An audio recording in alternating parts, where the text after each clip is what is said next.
Nós não adoramos a Deus pelo que Ele faz, e Ele é poderoso para fazer, mas nós devemos o adorar porque Ele é Deus. Segundo Reis 17. No 12º ano de Acás, rei de Judá, Oséias, filho de Ela, começou a reinar sobre Israel. Reinou 9 anos em Samaria. Ele agiu mal diante do Eterno, mas não foi tão ruim quanto seus antecessores. Salmaneser, rei da Síria, atacou Oséias e fez dele seu súdito, obrigando-o a pagar impostos. Mas Oséias, agindo pelas costas do rei da Síria, buscou o apoio do rei So, do Egito, e suspendeu o pagamento dos impostos. Salmaneser, rei da Síria, descobriu a trama e mandou prendê-lo. Depois invadiu o país, atacou Samaria e a sitiou por 3 anos. No 9º ano do reinado de Oséias, Salmaneser conquistou Samaria e levou o povo cativo para a Síria. Ele estabeleceu os exilados em Ala, no território de Gozã, às margens do rio Habor e nas cidades dos Medos. Eles foram exilados porque os filhos de Israel pecaram contra o Eterno, o seu Deus, que os havia livrado do Egito da cruel escravidão do faraó. Eles adoraram outros deuses, seguiram o caminho das nações pagãs que o Eterno tinha expulsado e adotaram as práticas introduzidas pelos reis de Israel.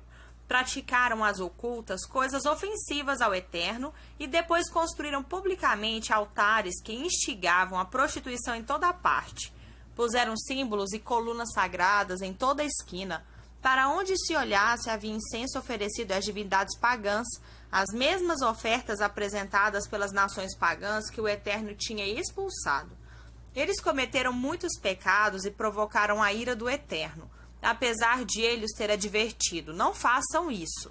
O Eterno tinha avisado Israel e Judá inúmeras vezes por meio dos seus profetas e videntes, dizendo: desviem-se do pecado, façam o que eu ensino e o que ordenei na revelação entregue a seus antepassados. Tenho lembrado vocês daquelas palavras por meio dos meus servos, os profetas. Mas eles não quiseram ouvir, pelo contrário, foram mais obstinados que as gerações anteriores, desprezaram as instruções do Eterno, seu Deus, rejeitaram a aliança com seus antepassados e fizeram pouco caso das advertências. Seguiram deuses inúteis e viveram vidas inúteis, como as nações pagãs ao seu redor. O Eterno tinha advertido claramente: não as imitem, mas não adiantou. Eles ignoraram as instruções do Eterno, seu Deus, e fizeram 2 ídolos de metal em forma de bezerro e um poste sagrado em honra a Aserá, a deusa da prostituição. Adoraram forças cósmicas como os deuses e deusas dos astros. Frequentavam os altares das divindades de Baal ligadas às orgias religiosas. Chegaram a ponto de oferecer os filhos em sacrifício. Praticaram ocultismo e magia, prostituíram-se com todo tipo de abominação, provocando a ira do Eterno. O Eterno ficou furioso e se livrou deles. Ele os expulsou da terra, deixando apenas uma tribo, Judá.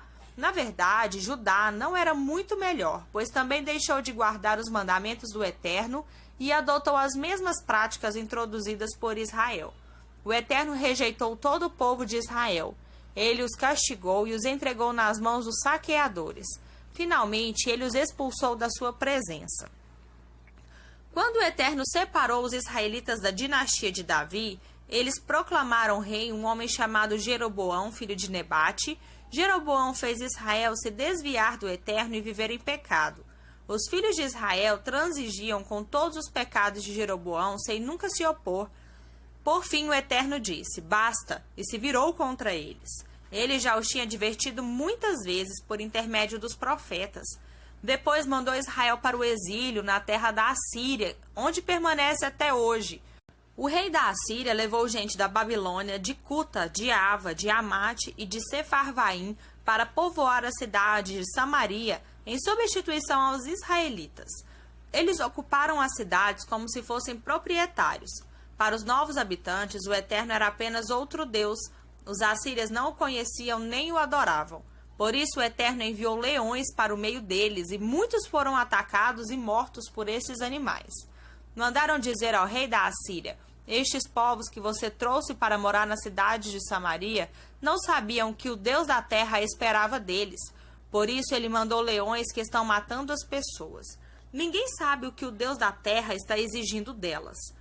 O rei da Assíria mandou dizer: levem de volta alguns sacerdotes que estão no exílio. Eles poderão voltar e viver em Samaria para instruir o povo a respeito do que o Deus da terra espera deles. Um dos sacerdotes exilados de Samaria voltou para morar em Betel. Ele os ensinou a honrar e a adorar ao Eterno. Mas cada povo trazido pela Assíria continuava cultuando seus ídolos nos altares pagãos, espalhados pela terra que os moradores de Samaria tinham deixado. Cada povo fez o seu. Os da Babilônia fizeram Sucote-Benote, os de Cuta, Nergal, os de Amate, Ozima, os de Ava, Nibás e Tartaque, os de Sefarvaim, Adrameleque e Anameleque, deuses a quem o povo oferecia seus filhos em sacrifício. Eles adoraram ao Eterno, mas não exclusivamente. Também nomearam todo tipo de pessoa, mesmo sem qualificação sacerdotal, para conduzir os rituais nos altares idólatras. Eles adoravam ao Eterno, mas também mantiveram a devoção aos deuses de onde eles vieram. Eles continuam até hoje nessas práticas antigas. Não adoram ao Eterno e não seguem as instruções nem as ordenanças que o Eterno deixou para os filhos de Jacó, a quem ele deu o nome de Israel, porque o Eterno fez aliança com seu povo e ordenou: não adorem outros deuses, não se prostrem diante deles, não sirvam nem ofereçam sacrifícios a eles. Adorem ao Eterno, Deus que tirou vocês da terra do Egito, manifestando seu grande poder. Respeitem e temam a Ele, adorem a Ele, ofereçam sacrifícios a Ele somente. Tudo o que Ele deixou escrito para vocês, instruindo-os a como viver e se conduzir, ora, pratiquem tudo isso enquanto vocês viverem. De maneira alguma vocês deverão adorar outros deuses. Não se esqueçam das suas obrigações na aliança que Ele fez com vocês. Não adorem outros deuses. Adorem apenas ao Eterno. É Ele quem livrará vocês de toda a opressão. Mas eles não deram atenção. Continuaram fazendo o que sempre fizeram. Já aqueles povos adoravam ao Eterno, mas também prestavam culto aos ídolos pagãos. Até hoje fazem isso. Seus filhos e netos repetem as práticas de seus antepassados. Segundo Reis 18. No terceiro ano de Oséias, filho de Ela, rei de Israel, Ezequias, filho de Acás, começou a reinar sobre Judá. Tinha 25 anos de idade e reinou 29 anos em Jerusalém. Sua mãe se chamava Ábia, filha de Zacarias. Ele foi um bom rei aos olhos do Eterno, pois seguiu os passos de Davi, seu antecessor. Eliminou os altares dos ídolos da fertilidade, derrubou os postes sagrados e destruiu os altares da deusa da prostituição Aserá. Além disso, despedaçou a serpente de bronze que Moisés tinha feito. Na época, os israelitas adotaram a prática de oferecer sacrifício em honra à serpente. Tinha até dado nome a ela, Neustã, a antiga serpente. Ezequias confiava plenamente no Eterno, Deus de Israel. Não houve outro rei igual a ele, nem antes nem depois. Ele foi leal ao Eterno, não deixou de segui-lo e obedeceu à risca tudo o que foi ordenado a Moisés. Já o Eterno estava com ele em tudo que realizava. Ele se revoltou contra o rei da Assíria e não quis servir mais a ele. Também expulsou os filisteus, desde as torres da sentinela até as cidades fortificadas e até Gaza e suas fronteiras. No 4º ano de Ezequias e no 7º ano de Oséias, filho de Ela, rei de Israel, Salmaneser, rei de Assíria, atacou Samaria. Sitiou a cidade e a tomou depois de 3 anos. No 6º ano de Ezequias e no 9º ano de Oséias, Samaria foi dominada pela Assíria. O rei da Assíria levou os israelitas cativos e estabeleceu-os em Ala, em Gozã, junto ao rio Ábor e nas cidades dos Medos. Tudo isso aconteceu porque os israelitas não obedeceram à voz do Eterno e desprezaram a aliança de Deus. Não quiseram ouvir nem praticar o que Moisés, servo do Eterno, tinha ordenado. No 14º ano do rei Ezequias, Senaqueribe, rei da Assíria, atacou todas as cidades fortificadas de Judá e as conquistou. O rei Ezequias mandou dizer ao rei da Assíria em Laques: reconheço que errei, retire seu exército daqui e pagarei o que você exigir. O rei da Assíria exigiu que Ezequias, rei de Judá, pagasse 10,5 toneladas de prata e 1.050 quilos de ouro. Ezequias entregou a ele toda a prata que encontrou no templo do Eterno e nos cofres do palácio. Ezequias tirou o ouro das portas do templo do Eterno e dos batentes, que ele tinha revestido de ouro, e entregou ao rei da Assíria. O rei da Assíria mandou de Laque seus principais oficiais militares, Tartã, Rabsares e Rabsaqué, com tropas fortemente armadas para Jerusalém, aonde estava o rei Ezequias. Ao chegar a Jerusalém, pararam diante do aqueduto do tanque superior, na estrada para o campo do lavandeiro. Eles gritaram, chamando o rei. O administrador do palácio, Eliaquim, filho de Ilquias, o secretário Sebna e o historiador Joá, filho de Asaf, saíram ao encontro deles. Rabsaqué disse: levem a Ezequias esta mensagem do grande rei, o rei da Assíria. Você vive no mundo de faz de conta. Acha que meras palavras substituem ações militares efetivas? Agora que você se revoltou contra mim, quem vai ajudá-lo? Você pensava que o Egito o socorreria, mas o Egito é um caniço quebrado. Quem se apoia nele espeta e fura a mão. O faraó rei do Egito não é de confiança. Você vai me dizer, nós confiamos no Eterno? Mas Ezequias acabou de eliminar todos os altares, dizendo a Judá e a Jerusalém: vocês só poderão adorar no santuário de Jerusalém. Pense bem, faça um acordo com o seu senhor, rei da Assíria. Darei a você 2.000 cavalos se você providenciar cavaleiros para montá-los. Se não tiver condições, como pensa que poderá derrotar o menor guerreiro das tropas do meu senhor? Até quando você vai ficar confiando nos carros e nos cavalos dos egípcios?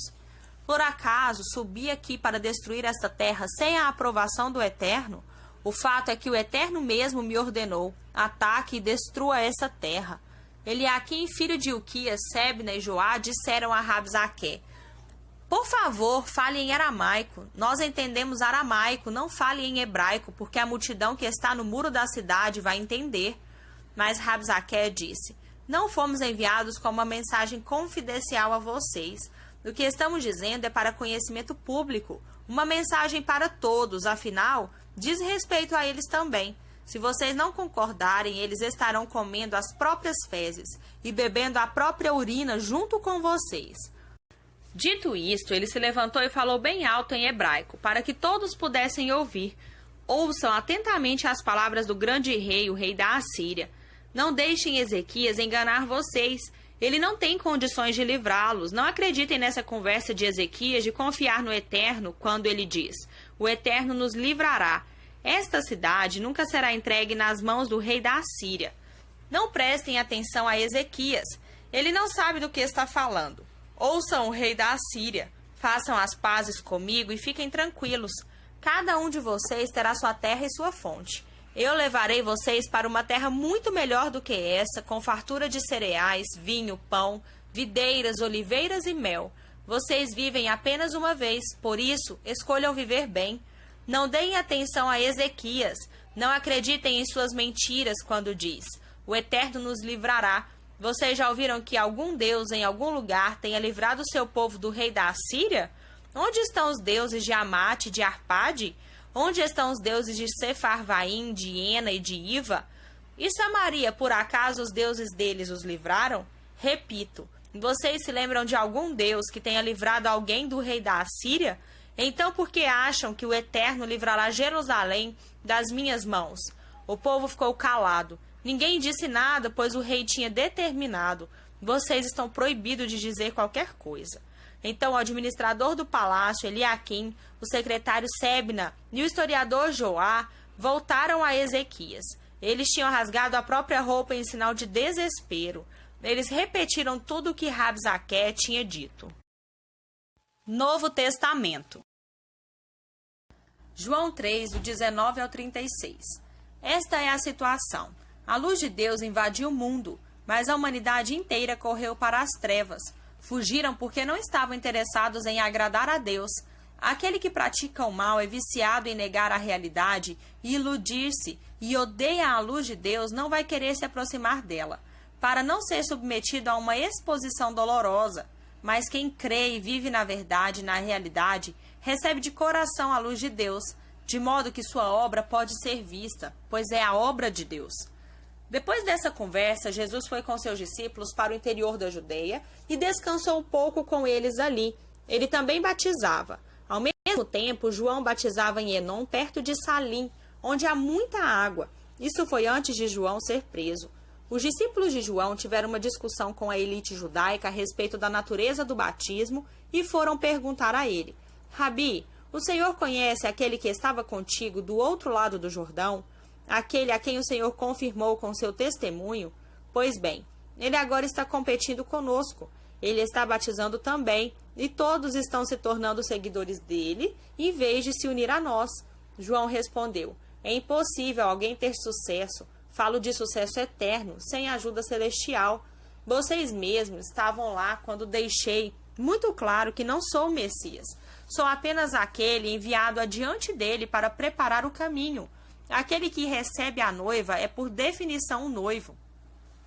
E o amigo do noivo, seu padrinho, no caso, eu, apostos a seu lado, de onde pode ouvir cada palavra, está feliz de verdade. Como poderia sentir inveja se sabe que a festa acabou e que o casamento terá um bom começo? É por isso que meu cálice está transbordando. Chegou a hora de ele ocupar o centro das atenções e de eu chegar para o lado. Aquele que vem de cima é muito superior aos outros mensageiros de Deus. Quem nasceu na terra é terreno e fala uma língua da terra, enquanto ele apresenta a evidência do que viu e ouviu nos céus. Ninguém quer enfrentar estes fatos, mas qualquer um que examinar essa evidência poderá apostar sua vida nisto. O próprio Deus é a verdade. Aquele que Deus enviou nos comunica a própria palavra de Deus. E não pensem que ele divide o Espírito como se partisse um pão. O Pai ama o Filho de modo imensurável e tudo entregou a ele para que ele passasse tudo adiante. Uma generosa distribuição de dons. É por isso que quem aceita o Filho e confia nele tem tudo, vida plena e eterna. Também preciso dizer que quem rejeita o Filho e não confia nele, vive na escuridão e não vê a vida. Tudo que experimenta de Deus são trevas e ira tenebrosa no